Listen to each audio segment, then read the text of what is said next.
Welcome back to the Daisy Cousens Show. Well, since the New South Wales Labor government came to power in March last year, they have been throwing money at the reckless rollout of renewable energy across the state in their fruitless pursuit of net zero. Not that the coalition opposition is much better, mind you. They are just as invested as New South Wales Labor in appeasing the climate change lovies with expensive and ultimately futile and environmentally hazardous projects like wind farms. Now, in the case of Labor, the federal Labor government has recently greenlit a massive offshore wind farm spanning over 1,000 square kilometres off the pristine coast of the Illawarra region. And the New South Wales Labor state government, who will be managing the project, doesn't seem to be across the specifics of this massive project and is perfectly happy to bill the New South Wales taxpayer for it. Joining me to discuss this rort is New South Wales One Nation leader Tania Mihailuk, who I have the very great pleasure of currently working with in the New South Wales Parliament. Tanya, it's so lovely to see you here. How are you? Good to see you as well, Daisy. I'm well. Well, I'm so keen to get your take on this Illawarra stuff. I mean, this project, it's outraged local communities. It's been bounced back and forth. It's been rushed from the start. I mean, what's your take on the whole thing?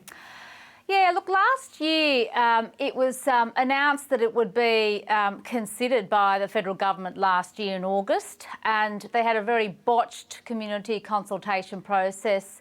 I think about October last year. It was extended, and it was only extended because there was such an outcry from the local Illawarra and South Coast community. I mean, most people hadn't even realised an announcement was made by Minister Bowen, and that's how they announced these things, all quiet, without much fanfare.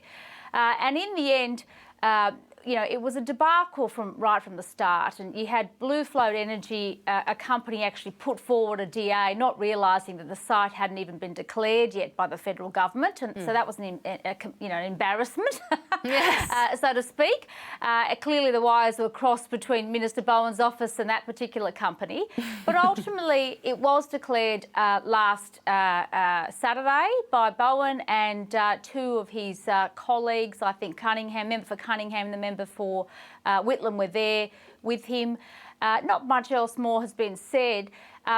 The reality is, of course, people are really upset. I was down there at a rally last year. I know that there are a number of groups really fighting this particular proposal, but you know, I think it's going to end up a decision really for people on how they vote at the next election, Daisy, because you've got Dutton coming out really strongly together with Littleproud saying that, look, you know, vote for the coalition in 2025 will mean they will overturn it and they won't proceed with it. So let's hope they're true to their word, but it does mean that a really strong Labor area, which is what the Illawarra and South Coast is, really needs to start thinking about their vote.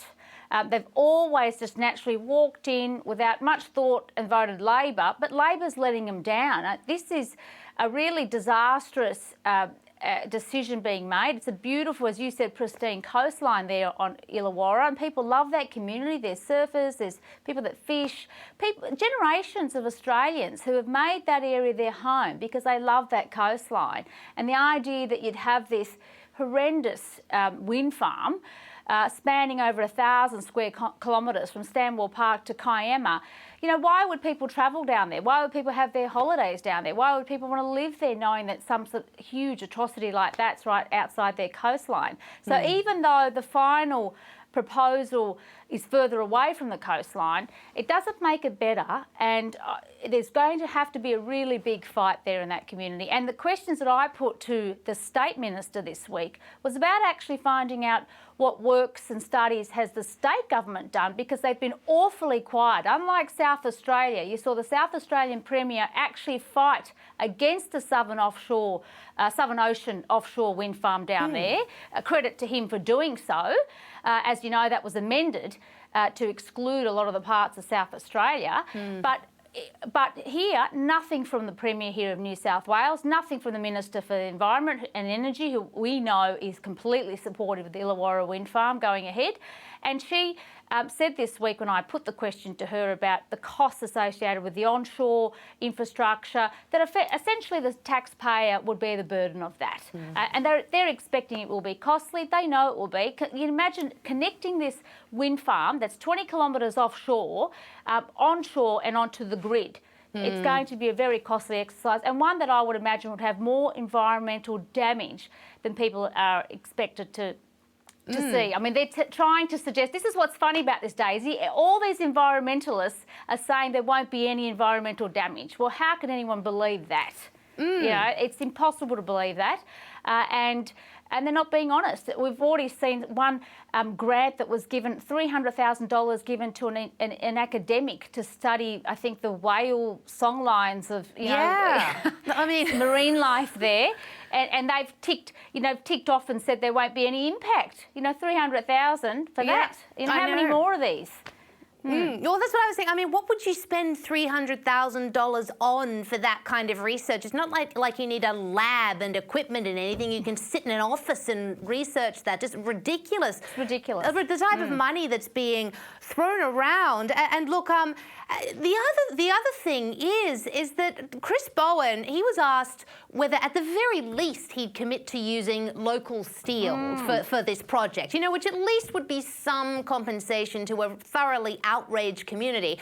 But he won't even commit to using steel from the local community. I mean, that's outrageous, isn't it?